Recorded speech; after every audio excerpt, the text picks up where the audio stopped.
Yes, I happen to believe that I think they're going to find that this really is a weak field, at least in my opinion.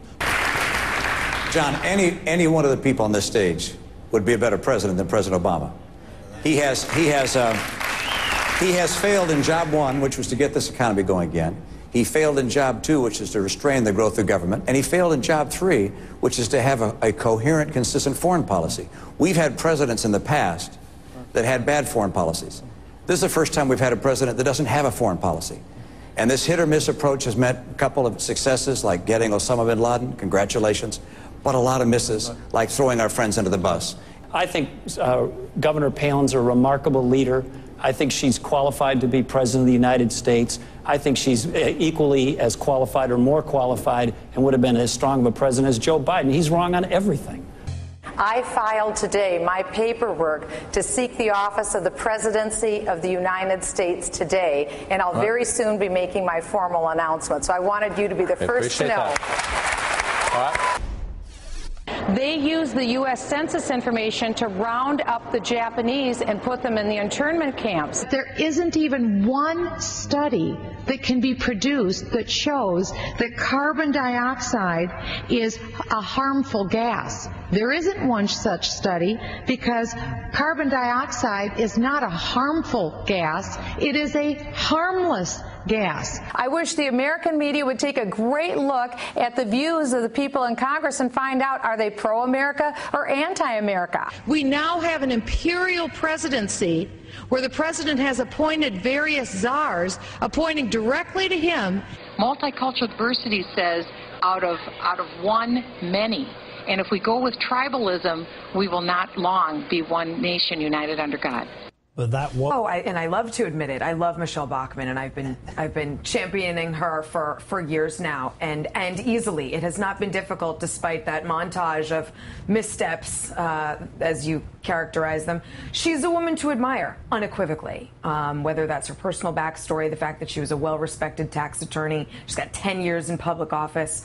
I was not surprised, but I was happy for her last night. But she was sober last night. She didn't say anything outrageous. She didn't get her history wrong. She didn't get her geography wrong, as she has quite recently. Well, look, I mean, if you've spent that much time in the public sector and in the limelight, whether you're Joe Biden, who can't spell jobs or remember when the television was invented, or you're the president who can't pronounce Corman or remember how many states there are. I mean, you're going to sort of misstep here and there.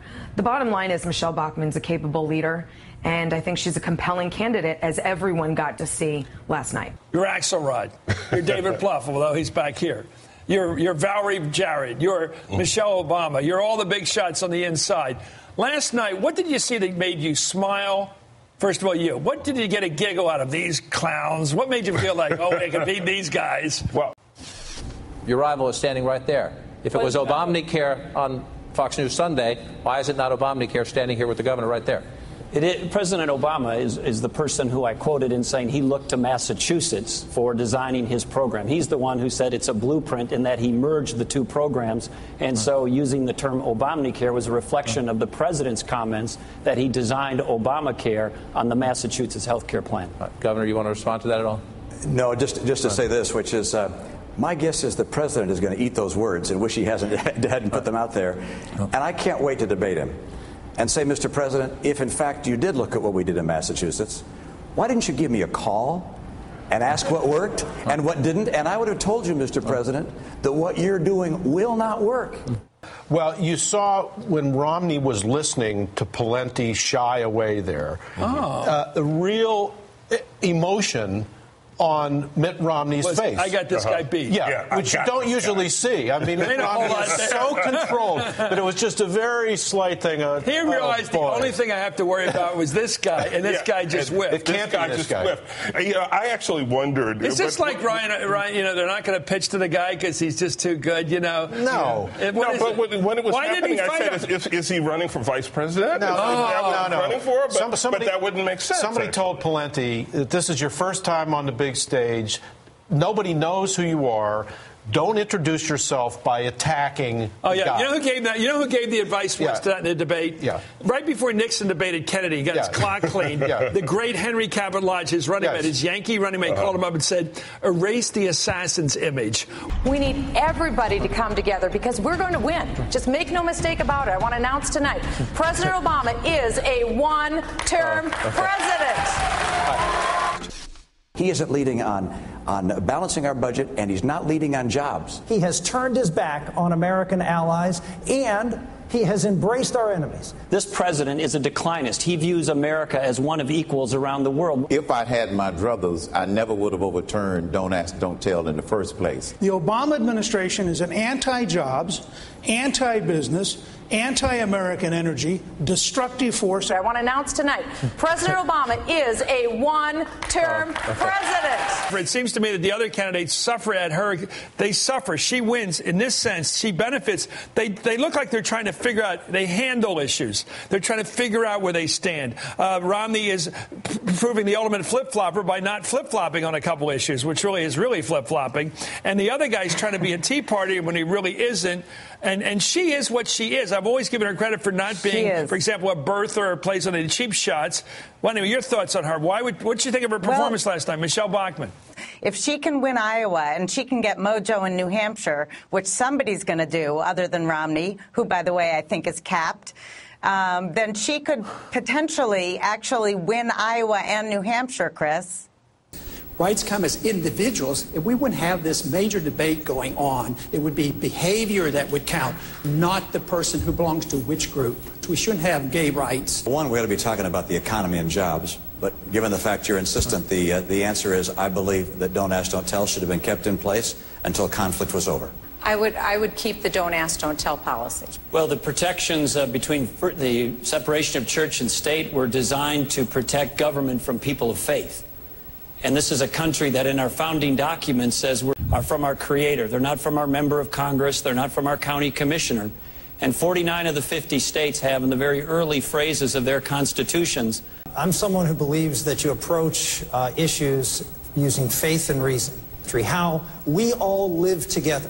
Because you're a person of faith, you need to stay out. Because you have strong faith convictions, your opinion is invalid.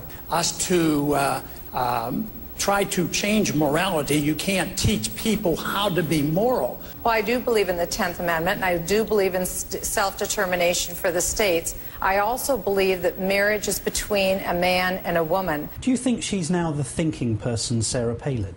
She's charismatic. You know, she's representative of the Tea Party. She's very firmly on that family values bandwagon. Sure, but so is someone like Rick Santorum. I mean, I hate these comparisons to Sarah Palin just because they both have a uterus. I mean, I understand they're both women. No, I was suggesting the comparison politically, so many differences between them. But don't you think she is that now? I think she's smart, if that's what you mean. I think Sarah Palin's also smart.